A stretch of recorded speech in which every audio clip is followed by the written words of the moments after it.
जोश और जज्बे से लबरेज ये चेहरे जो अपने हाव भाव से पूरी कहानी कह रहे हैं, किसी फिल्म की शूटिंग नहीं कर रहे, बल्कि राष्ट्रीय नाट्य विद्यालय में होने वाले एक नाटक की तैयारी कर रहे हैं।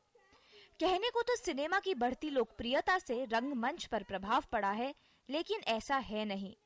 कुछ जगहों पर रंगमंच न केवल जारी है, बल्कि फल फूल भी रहा है। एक ऐसा ही रुमाल बना दो मेरे लिए। इससे जुड़े कलाकारों का जुनून ही है कि नाट्यकला अपने विविध रूपों में मौजूद है। मेरी किसी महबूबा की दी हुई निशानी नहीं है। कहीं पर ज्यादा होता है, कहीं पर कम होता है, कहीं पर ज्यादा दर्शक आते हैं, कहीं पर कम आते हैं। तो ये अलग अलग तरह के रंगमंच के साथ अलग अलग तरह का व्यवहार हम पाते हैं। आज भी उसकी अपनी जगह समाज में बनी हुई है। और अगर लगता है कि कम दर्शक आ रहे हैं या कम लोग आ रहे हैं, तो ये चिंता का बहुत बड़ा विषय नहीं होना चाहिए, क्योंकि जब भी कोई कलाकार कला के क्षेत्र में आता है तो वो कहना चाहता है या करना चाहता है या करना चाहती है जो उसके दिल में है, और वही उसको करना चाहिए।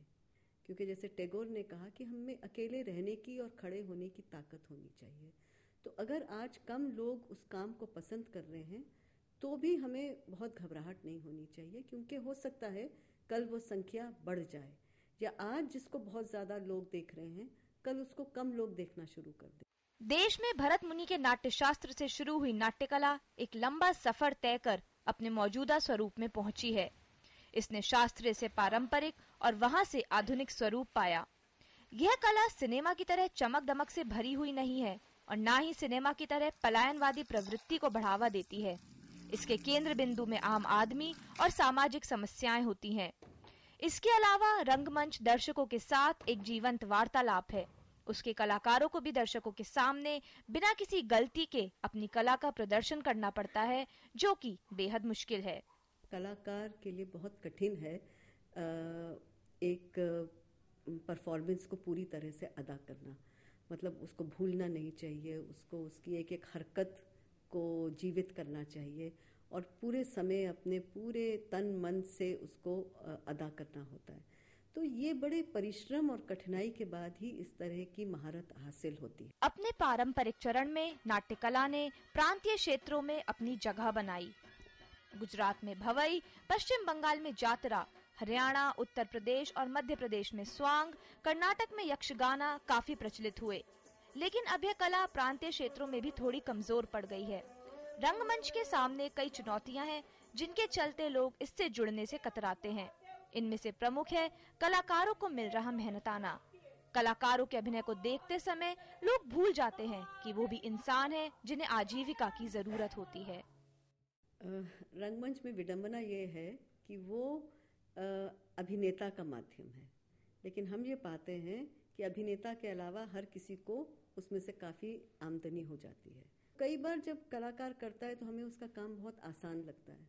हम सोच नहीं पाते हैं कि इसके पीछे कितना परिश्रम गया है, कितनी मेहनत गई है, जिंदगी लग जाती है कई बार आपको ये महसूस करने में कि हाँ अब मैं कहीं पहुंच पाई हूँ या पहुंच पाया हूँ। तो उसके लिए जिस तरह का समाज को उसका पोषण करना चाहिए या जिस तरह से उसकी कद्र करनी चाहिए, उसमें कहीं कमी रह गई है। और मुझे लगता है ये समाज को सोचना चाहिए, समाज के बाकी लोगों को भी सोचना चाहिए। विश्व थिएटर दिवस की शुरुआत फ्रांस के अंतर्राष्ट्रीय नाट्य कला संस्थान ने साल 1961 में की थी। इस अवसर पर देश विदेश में कई कार्यक्रमों का आयोजन किया जाता है, जिनके द्वारा दर्शकों के बीच रंगमंच के महत्व को ले जाया जाता है। रंगमंच की हमारे जीवन में क्या अहमियत है, इसका प्रमाण इस बात से भी मिलता है कि सीबीएसई ने इसे अपने पाठ्यक्रम में एक अनिवार्य विषय के रूप में शामिल किया है। मशहूर रंगमंच शख्सियत त्रिपुरारी शर्मा ने इस अवसर पर रंगमंच प्रेमियों को संदेश भी दिया है। अभी जैसे कि सीबीएसई ने भी इसको अब अपने करिकुलम में लाए हैं, तो इससे ये जाहिर होता है कि आखिरकार उसकी ये पहचान हुई है कि वो केवल दूर से देखने की चीज नहीं है, पर समझने की चीज है और आत्मसात करने की चीज है।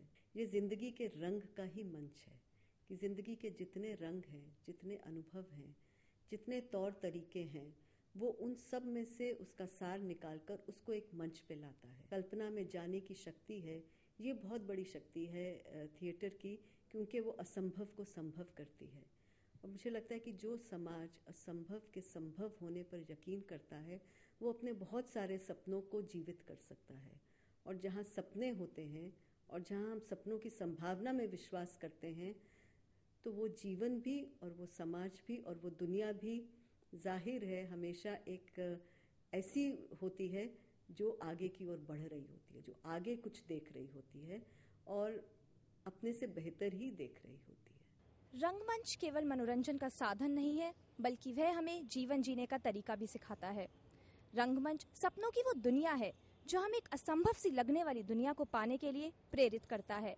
और वक्त के साथ चाहे इसमें कितने ही बदलाव क्यों ना आए, रंगमंच की अहमियत हमेशा बरकरार रहेगी। उमंग शर्मा के साथ चारुल सिंह, डीडी न्यूज।